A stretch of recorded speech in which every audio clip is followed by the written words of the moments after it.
Good morning, gardeners. Well, we're going to be talking about something that gardeners love, rain. We love rain. Bromeliads grow fantastically when they've been rained on. However, too much of a good thing can become a problem. So today's chat's going to be talking about common problems that we experience when our plants have become waterlogged and have received too much rain or too much watering and haven't had a chance to dry out sufficiently and continue to get wet. Those two problems are rot. Why is your plant rotted? Could be two reasons. You could have vase rot or you could have root rot. They're both a bacterial infection that afflicts our bromeliads due to having too much water, and both of them present a little bit differently when you're looking at the plant. Quickly we'll look at this one. This is a little pup that was growing really well until the last week, and I've noticed its leaves are starting to turn brown at the end and get a lot of more marks on it than normal. I've also noticed a distinct brown colour around its base and a specific smell. They're the indicators that you've got vase rot. They're really quick to notice because you can see them, versus root rot, which occurs deep down in this pot, and you won't notice it until the plant literally snaps off at the base, and by then it's too late to do anything about it. But we can do something to prevent it if we can. Well, that's the aim. Rightio, so a couple of things that we can do. Alright, let's go with the quick natural methods of a few things we can do. We can remove the old flowers. You can see them dying in there. If you don't need the flower, this one here's another one. If you don't need the flower, or it's past its best flowering stage, like that one's lovely and purple and pretty, but this one's not, it can be simply pop your hand in there, pull it out, remove it, get rid of it, discard it, and throw it in the bin, because it's full of bacteria and it's just going to add further bacterial load to the vase of your plant.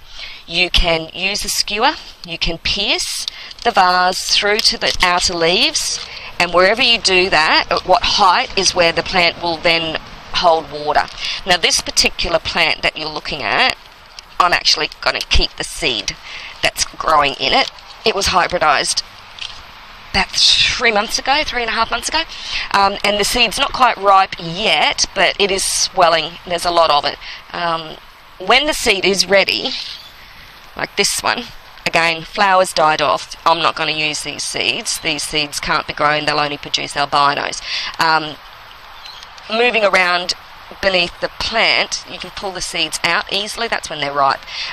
So easy to use them if you want to do some growing of seeds. But plants that are margineted like this one and white will only produce albino, so those seeds will not be viable. This one here, I've already pierced its vase halfway down and poked it out through the bottom about this height. So the water continues to drain out of this one, as you can see, from my piercing it. So piercing is an option. If you don't want to do that, you can tip your plants out onto their sides and leave them on their sides until after the rain has passed, and then put them back up. If that's not an option, because you've got thousands, you can raise all your plants up onto stands. You can put pots beneath them and raise them off the ground so that they're not sitting in pools of water. You can also do a couple of other things. Firstly, choose the right pot. This is not a bromeliad pot. It has 4 holes or 6 holes for drainage versus this one, which is a bromeliad pot. So the bromeliad pot has a lot of holes, or you can use an orchid pot. They've also got a lot of holes. These ones you can get specifically at different growing places. You just need to look for them. However, if you can't find them and you've got all these ones and you want to use this style of pot, instead you can use a hot glue gun tip or a soldering iron tip, and you can push extra holes into your pots and giving them extra drainage. The other thing is the soil mixes. So ensure that your soil mix that you're using for your bromeliads, which mostly are terrestrial and shouldn't be grown in pots anyway, but we do grow many of them in pots. So because they're used to growing just terrestrially on trees or up rock faces or on cliffs, their roots are used as an anchor so they don't get any nutrients from them. So your mix that you use needs to be a free draining mix. So what I use, for me personally, where I live, is 2 parts bark, 1 part silica sand, and 1 part of a composted bark, which is called NutriBark, which is basically compost. And so using that mix gives me the opportunity to have a free draining soil in their pots. They're planted, majority of mine are on benches. Those that are on the ground are still getting lots of drainage from their potting medium. So it's a good option. But basically you need to walk around your gardens, notice whether or not there's any obvious sign of rot, which is obvious when you start to see it. This is an old mum, so it's going to die, but you can see the idea of what rot begins to look like. As the plant starts to break down, it turns brown, and it's very obvious. Now, root rot is a bit different. You don't notice it until the plant normally falls out, and then the pot is empty, and you walk past and your plant has fallen out. Well, there's not anything that you can do for your plant once that's happened to it. But what you can do is, even though they are in pots, remember their potting mix is going to break down, and it's going to break down over a period of time, a couple of years. And so if you've had a plant that's been sitting in a pot for several years, it's probably time to give it a refresh. We do ours here every 12 months, or I do mine here every 12 months or so. It's methodical that every plant needs to be repotted. It needs to have its old potting mix discarded, and fresh potting mix gets put into every single plant. That way I know that my plants are not going to rot due to root rot.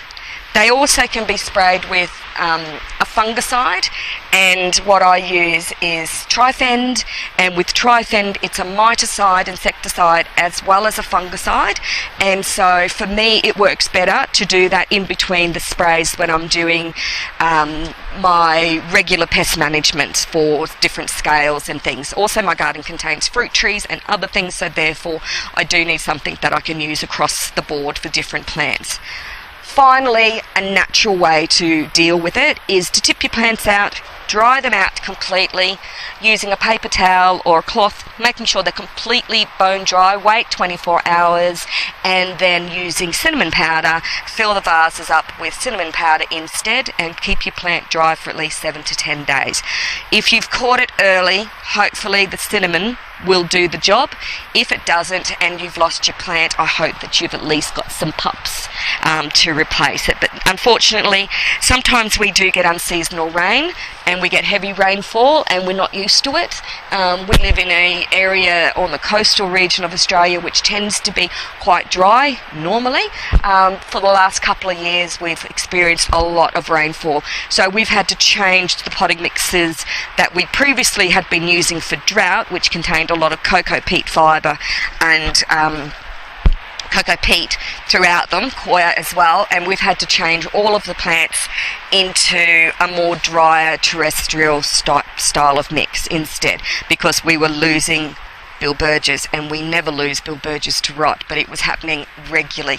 So it was due to the fact that they were in a different mix and we were getting a lot of rain. So I'm just moving spiders, there's a lot of spiders in this house.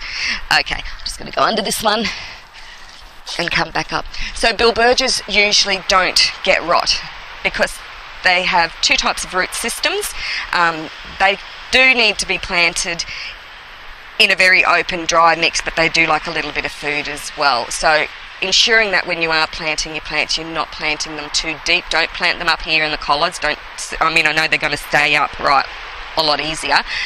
If that's the case, put a few skewers around the plant just to hold it upright till its roots established. But ensuring that you're not planting your plants deeply will ensure that they won't get that additional rot.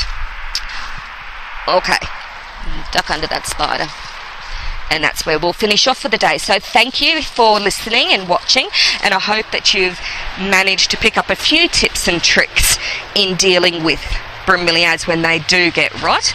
So naturally we can use cinnamon, and if we want to go the chemical route because it's something that we really do want to save, then I would suggest using a product with a fungicide, an insecticide and a miticide, or just a straight fungicide if that's what you can get.